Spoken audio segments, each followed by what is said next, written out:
Hello students, welcome to IFAS. तो today we will talk about dark web. Dark web ये गलत regions की वजह से न्यूज़ में आया है। रिसेंट में आपने देखा होगा जो पेपर लीक्स हुए थे उसमें डार्क वेब, डार्क नेट शब्द का प्रयोग किया गया था अपनी मिनिस्ट्री के द्वारा, सीबीआई के द्वारा। ठीक है, तो ये अपने लिए आईसीटी जो यूजीसी नेट पेपर 1 है उसके लिए बहुत इंपॉर्टेंट है जानना।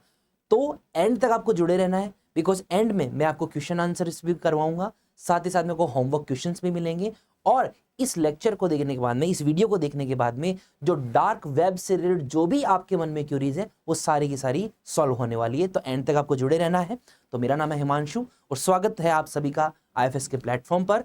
तो डार्क वेब क्या है और किस तरह से नीट की जो अंडर ग्रेजुएट जो एग्जामिनेशन थी उसका पेपर लीक, साथ ही साथ में यूजीसी नेट का जो एग्जाम का पेपर था वो कैसे लीक हुआ डार्क वेब के थ्रू, वो हम लोग जानते हैं। उससे पहले हमें यह समझना होगा कि जो डार्क वेब है वो होता क्या है। देखिए स्टूडेंट्स, जो डार्क वेब है ये टोर ब्राउजर है, उसके द्वारा हम लोग एक्सेस कर सकते हैं, जो कि एनक्रिप्टेड कम्युनिकेशन इनेबल करता है।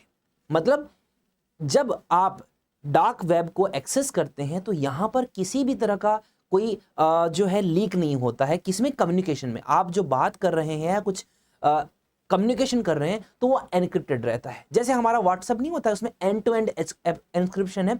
उसी प्रकार जब हम लोग गूगल में सर्च करते हैं तो आपकी आईपी एड्रेस, आपका सब कुछ पता चल जाता है कि इस पर्सन ने ये सर्च किया था, और अगर आप कोई गलत काम कर रहे हैं तो आपको ट्रेस किया जा सकता है। ठीक है, अब ये जो डार्क वेब है ना, इसको साइबर क्रिमिनल्स यूज करते हैं। क्यों? क्योंकि वो पता नहीं लगना देना चाहते कि उन्होंने क्राइम किया है।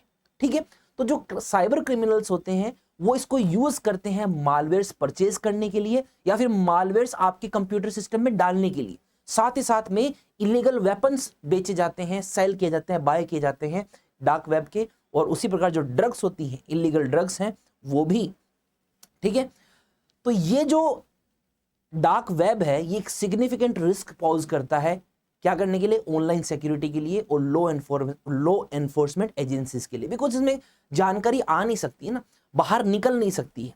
ठीक है, अब जो अपने इंडिया में जो सीबीआई है तो उन्होंने इन्वेस्टिगेशन में ये पाया था कि जो क्वेश्चन पेपर था यूजीसी नेट पेपर 1 का, यूजीसी नेट का बेसिकली, वो 2 दिन पहले 48 आवर्स पहले ही डार्क नेट पे लीक हो चुका था।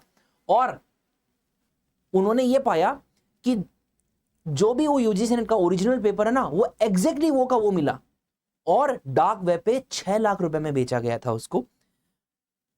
उसी प्रकार उसके बाद में जब डार्क वेब पे वो अवेलेबल हो गया तब लोगों ने वहां से जो डार्क वेब एक्सेस करते हैं उन्होंने उसको देखा और उसको टेलीग्राम पे सर्कुलेट कर दिया, 5 से 10 हजार रुपए में उसको बेच दिया। ये न्यूज मतलब 2 दिन पहले लीक हो चुका था, 2 दिन पहले, और उसके बावजूद भी जो अपनी एजेंसी है उसने ध्यान नहीं दिया। डेफिनेटली लैप्स हुआ है। 2 दिन पहले कोई पेपर आ गया और एजेंसी को पता ही नहीं है, और एजेंसी ने इतना बड़ा एग्जाम करवा दिया। उसके बाद में ये जब डिस्कवरी हुई, जब पता चला कि 2 दिन पहले लीक हो गया था अपने डार्क वेब, तो तुरंत एजुकेशन मिनिस्ट्री ने क्या किया? एग्जाम को कैंसिल कर दिया। और ये स्टेटमेंट अपने यूनियन एजुकेशन मिनिस्टर जी का आया था कि cancellation of UGC net knee jerk reaction नहीं था, ऐसे नहीं था कि आनंद फानन में लिया गया फैसला था। हमारे पास प्रूफ था कि जो पेपर था वो सर्कुलेट किया गया था टेलीग्राम के ऊपर। ये प्रेस कॉन्फ्रेंस में उन्होंने कहा था। तो डार्क वेब क्या है?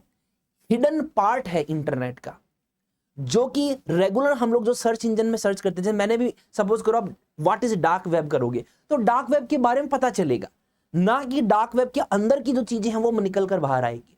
ठीक है, तो ये सिर्फ और सिर्फ स्पेशल ब्राउजर्स जैसे कि टोर ब्राउजर, इसको ओनियन राउटर भी, इसका फुल फॉर्म यही है, ये टोर का सिंबल है।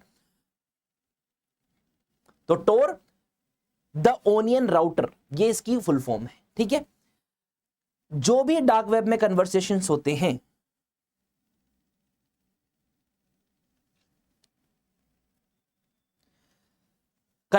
जो भी डार्क वेब पर होते हैं वो हेवीली इंक्रिप्टेड होते हैं और कोई भी ट्रेस नहीं होता है कम्युनिकेशन का।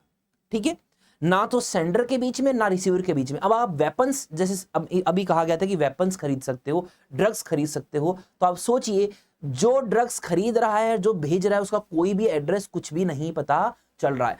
हाई एनोनिमिटी प्रदान करता है वेबसाइट के यूजर्स को। ये होता है डार्क वेब। ओके, उसी प्रकार जो डार्क वेब था वो डिजाइन क्यों किया गया था, क्यों किया गया, ऐसी खतरनाक चीज क्यों डिजाइन की गई स्टूडेंट्स? ये पहले गवर्नमेंट और मिलिट्री यूज के लिए डिजाइन किया गया था, बट रिसेंट में क्या हुआ, ये क्रिमिनल एक्टिविटीज का एक पर्याय बन चुका है, जैसे इलीगल वेपन सेल्स, ड्रग्स की सेल और मोर, कोकेन, हीरोइन, इस तरह के जो इलीगल ड्रग्स पाए जाते हैं वो यहां पर सेल आउट होते हैं। तो ओरिजिनली इनके लिए था, बट अब यूज किसके द्वारा किया जा रहा है? क्रिमिनल्स के द्वारा भी किया जा रहा है। देखिए, ये आपको एक स्ट्रक्चर पता चलेगा कि रियलिटी में है क्या। ये है सरफेस वेब, जो हम लोग जनरली करते हैं, website, Facebook, Google, e commerce, Flipkart, Amazon, है ना, स्विगी, जोमेटो, ब्लॉग्स जो हम लोग देखते हैं, यूट्यूब हम लोग देखते हैं, जो आप ये जैसे देख रहे हो, ये क्या है? सरफेस वेब कहलाता है। ये है सरफेस वेब, है ना, पानी से ऊपर वाला जो दिख रहा है वो। उससे नीचे आती है net banking, research papers, medical records, private forums, private networks, hidden Wikipedia, anonym, है ना। तो ये सब चीजें क्या आती हैं? डीप वेब में आती हैं। अगर इनका डेटा लीक हो जाए, तो जैसे नेट बैंकिंग है, तो नेट बैंकिंग एक डीप वेब है, आपको ऐसे सिंपल सर्च करोगे तो नहीं मिलेगी। या फिर जो प्राइवेट फोरम्स होते हैं वो सिंपल नहीं मिलेंगे, उसमें जैसे मान लो प्राइवेट फोरम है तो मैं हूं और मेरे एम्प्लॉइज हैं, उन्हीं को ही वो एक्सेस है, वो ऐसे नहीं कि किसी ने भी सर्च किया और उसको एक्सेस मिल गया, उसे डीप वेब कहा जाता है। ठीक है, तो जो सरफेस वेब है ये लगभग 9% है, बस पूरे इंटरनेट का सिर्फ 9% हम लोग देखते हैं, जो नॉर्मल यूजर देखता है। उसके बाद जो डीप वेब है, ये सारी की सारी जो चीजें हैं, ये है मोर देन 90%। और उसके बाद में आता है डार्क वेब या फिर डार्क नेट, जिसमें टोर, इलीगल इंफॉर्मेशन होती है, सिल्क रोड और एनोनिमस। सिल्क रोड भी एक तरह का प्राइवेट फोरम था, आगे मैं बताऊंगा कि इसका जिसने भी सिल्क रोड बनाई थी, रोड नहीं है कोई, ये उस अपने डार्क वेब के ऊपर एक इलीगल चीज है, तो इसके फाउंडर अरेस्ट हो गए थे 2013 में। चलिए, ठीक है ना, तो समझ में आया। हम लोग क्या करते हैं? सरफेस वेब, ये होती है डीप वेब। अगर हम लोगों ने कोई गलत सलत कोई कीवर्ड डाला है, तो कभी कभी देखा हो कि ऐसी वेबसाइट्स खुल जाती हैं जो मैंने कभी देखी भी नहीं होती है, फिर इररेलेवेंट होती हैं, तो वो यही चीज होती है। और ज्यादातर लोग क्या यहां पर हैं, ज्यादातर लोग कहां हैं? इस एरिया में, यहां पर ही है, इस एरिया में। यहां पर कोई जाता नहीं है, और ये बहुत 0.1% लोगों के पास डार्क वेब का एक्सेस है। उसी प्रकार डार्क वेब से प्रॉब्लम क्या होती है? डार्क वेब जो पूरी तरह से मालवेयर के ऊपर डिपेंडेंट है। ठीक है, जो डार्क वेब होता है उसके ऊपर सिर्फ और सिर्फ क्या है? बहुत बड़े नंबर में मालवेयर सोल्ड किए जाते हैं। मालवेयर्स आगे बताऊंगा कि मालवेयर्स क्या होते हैं ना, कि साइबर अटैक करने के लिए बहुत जरूरी होते हैं।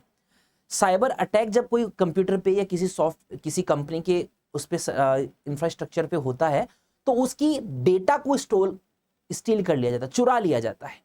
ठीक है, साथ ही साथ में जो डार्क वेब को विजिट करता है, वो भी कोई फाइल वाइल डाउनलोड करता है, तो उसके साथ भी क्या है? मालवेयर जुड़कर आ जाता है। आप सोच कर देखिए, जहां से आपने मालवेयर खरीदना चाहा, ऐसा मालवेयर जो कि इलीगल है, क्योंकि खतरनाक है, आपके कंसेंट के बिना वो आपके जो है, जैसे स्कैमर्स नहीं होते, जैसे कॉल सेंटर के स्कैमर हो गए, ये सारे के सारे वहीं से डार्क वेब से ही मालवेयर लेकर आते हैं। और आपके जैसे कंप्यूटर के नाते, कि चलो कि आपने सोचा कि कंप्यूटर खराब हो गया, कि आप किसी को एक्सेस दोगे अपने कंप्यूटर का, कि ठीक है मैडम लाओ मैं सही कर देता हूं, या सर मैं सही कर देता हूं, ला दीजिए। वो क्या करेगा? सही तो पता नहीं करेगा, नहीं करेगा, मालवेयर घुसा देगा, तो जो भी आपकी पर्सनल इंफॉर्मेशन थी वो एक्सेस हो जाएगा। ठीक है, तो खुद जो मालवेयर्स होते हैं वो बड़े ही होते हैं खतरनाक। जैसे कि कुछ मालवेयर्स के नाम हैं यहाँ पर लिखे हुए हैं, जो कि रेगुलरली एक्सपोज होते हैं यूजर्स। उनका नाम है कीलॉगर्स, बूटनेट, बॉटनेट मालवेयर, रैनसमवेयर, और एक और है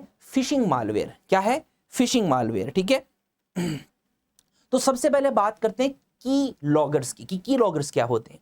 देखिए, कीलॉगर्स एक तरह से स्पाईवेयर होते हैं। स्पाईवेयर का मतलब स्पाई, जासूसी करना। तो आपके जो सिस्टम होता है उसको ये रिकॉर्ड कर सकता है और स्टील कर सकता है कंटिन्यूअस की स्ट्रोक्स। ध्यान दीजिए, आप जब कीबोर्ड जब टाइप करते हो, तो कीलॉगर्स ऐसे सॉफ्टवेयर होते हैं, ऐसे स्पाईवेयर्स होते हैं, जो आपके की जो आप दबाते हो, जैसे मान लो कि SBI है, फिर HDFC है, ICICI की बैंकिंग, नेट बैंकिंग आप यूज करते हो, तो वो क्या करेगा? वो देखेगा, कीलॉगर्स देखेंगे कि बटन कौन सा दबा रहा है। इससे कि उनका पासवर्ड पता चल जाएगा और वो फिर आपके नेट बैंकिंग में एंटर कर सकते हैं, है ना। या फिर आपके सिस्टम में जब आप पिन लगाते हैं कि भैया जो 1 2 3 4 जो पिन है वो मैं एंटर करूंगा, तब मेरे सिस्टम में वो एंटर कर पाएगा। ये जो की लॉगर्स होते हैं वो पासवर्ड चुरा लेते हैं, ठीक है। तो की लॉगर नाम में सेल्फ एक्सप्लेनेटरी टर्म है, जो सिस्टम्स होता है जो कि लॉक्स करता है जब आप कीबोर्ड में कुछ टाइप करते हो तब, ये होता है की लॉगर, याद रखिएगा। फिर आता है दूसरा बॉटनेट। बॉटनेट मालवेयर क्या होता है? तो बॉटनेट मालवेयर एक तरह का मैलिशियस सॉफ्टवेयर है, अच्छा सॉफ्टवेयर नहीं है बिल्कुल भी, जो कि डिजाइन किया गया है इन्फेक्ट करने के लिए और क्या करने के लिए, मतलब जो नेटवर्क होता है ना, कॉम्प्रोमाइज्ड कंप्यूटर्स का जो नेटवर्क होता है उसको कंट्रोल करने के लिए काम आता है। इसको ज़ॉम्बीज या फिर बोट्स कहा जाता है, ठीक है ना, ज़ॉम्बी या फिर बोट्स कहा जाता है। एक बार अगर आपका कंप्यूटर इनसे इन्फेक्ट हो गया तो उस कंप्यूटर को मालवेयर स्प्रेड करने के लिए काम में लिया जा सकता है, आप समझ रहे हो। तो ज़ॉम्बी होते हैं वो पड़े रहते हैं, जैसे ही वो आपका कंप्यूटर नेटवर्क के कनेक्ट होगा तो फिर बाद में वहां आपका क्या होगा, वो कनेक्ट हो जाएगा, ठीक है। जैसे ही आप समझ रहे हो क्या कहना चाह रहा हूं मैं, बॉटनेट मालवेयर कंप्यूटर में एंटर होते हैं और जैसे ही वो कंप्यूटर नेटवर्क से जुड़ता है तो वो दूसरे कंप्यूटर्स के ऊपर क्या करते हैं, अपना सॉफ्टवेयर को फैला देते हैं। तीसरा है इंपॉर्टेंट हमारा रैंसमवेयर, एग्जाम में भी पूछे जाते हैं ये वाले क्वेश्चंस। तो रैंसमवेयर एक तरह का मालवेयर ही है जो कि विक्टिम्स के, जैसे किसी कंप्यूटर में अगर रैंसमवेयर एंटर कर गया तो वो सेंसिटिव डेटा और डिवाइस को होस्टेज बना लेता है। मतलब आप अपने ही कंप्यूटर में लॉगिन नहीं कर सकते हैं, सारा का सारा कंट्रोल किसके पास होगा, उस हैकर के पास होगा, उस रैंसमवेयर पर्सन के पास होगा। और वो कहेगा कि अगर आप मुझे पैसे नहीं दोगे तो मैं आपका डेटा लीक कर दूंगा या डेटा डिलीट कर दूंगा, ठीक है ना, या डाटा चुरा लूंगा। अब अपनी कितनी सारी सेंसिटिव इंफॉर्मेशन उसके ऊपर होती है, समझ रहे हो। तो आप क्या होते हैं, लॉक हो जाते हो और फिर वो पैसे मांगता है आपको एक्सेस देने के लिए, इसको बोलते हैं रैंसमवेयर। रैंसमवेयर फिरौती जिसको हिंदी में बोला जाता है। फिर है फिशिंग मालवेयर। तो फिशिंग मालवेयर क्या है, आपको कभी कभी बहुत सारे एसएमएस आए होंगे कि आप 2 करोड़ रुपए जीत गए लॉटरी में, या फिर ईमेल आता है कि अरे आपने 5 लाख रुपए जीत गए, आप इस अकाउंट में 2000 रुपए डालिए और फिर आपके अकाउंट में हम लोग क्या करेंगे, अब भेजेंगे, आप अपनी इंफॉर्मेशन दो, आपका बैंक अकाउंट नंबर दो, हम आपको उसमें पैसे भेज देंगे। इस तरह के जो फिशिंग, अब क्या करोगे, आपको जो भोले भाले जो होते हैं लोग, वो बेचारे क्या करते हैं, अपनी सारी बैंक डिटेल्स डाल देते हैं और चुपके से वो लोग उनका एटीएम का नंबर भी पूछ लेते हैं, सीवीवी भी पूछ लेते हो ना, एटीएम का पिन भी पूछ लेते हैं। अब जो अनएजुकेटेड हैं, जिनको ज्यादा जानकारी नहीं है डिजिटल वर्ल्ड के बारे में, वो डेफिनेटली ये कर देंगे। और फिशिंग का एक इंटरेस्टिंग चीज ये है कि एग्जैक्ट हूबहू फेसबुक, इंस्टाग्राम इनका वेब पेज बना लेते हैं। जैसे आप क्लिक करोगे फेसबुक खुल जाएगा और आपको फिर फेसबुक का लॉगिन और पासवर्ड मांगेंगे, एकदम हूबहू फेसबुक जैसा ही वेब पेज आपको दिखाई देगा। आपको लगेगा यार एक तो फेसबुक खुला हुआ है, एंटर कर देते हैं, लॉगिन मांग रहा होगा, बट रियलिटी में क्या है, वो एक तरह से नकाब है। जैसे आप उसमें अपनी डिटेल्स डालोगे, वो डिटेल्स उस पर्सन को मिल जाएगी जिसने यहाँ पे फिशिंग अटैक किया है, ठीक है। तो एक तरह से ईमेल अटैक होता है। फिशिंग क्या है, एक तरह का ईमेल अटैक है, जो कि अटैकर प्रिटेंड करता है कि मैं लेजिटिमेट, मैं टाटा से हूं, है ना। बहुत सारे जो लोग जॉब ढूंढते हैं उनको ये प्रॉब्लम बहुत आती है, फंसते हैं बहुत सारे लोग, पैसे दे देते हैं 1500, और ये है कि 1500 करते ही वो आदमी पता नहीं कितने लाखों रुपए कमा लेता है ना, इलीगल तरीके से।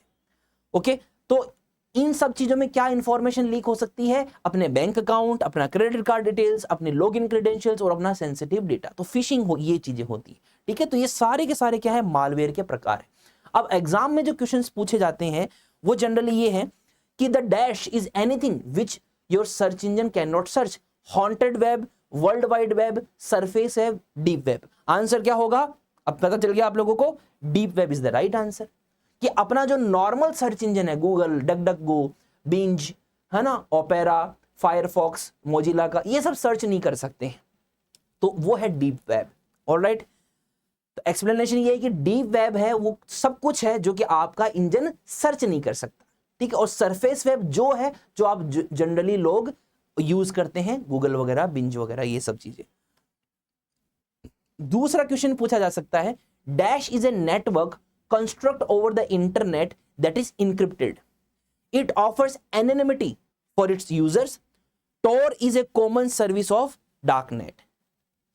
ठीक है, तो एक तरह से इसमें क्वेश्चंस ऑलरेडी आंसर दे दिया गया है एक तरह से, तो इसका आंसर क्या होगा, darknet would be the right answer, जो कि क्या प्रोवाइड करता है, एनोनिमिटी प्रोवाइड करता है उसके यूजर्स को।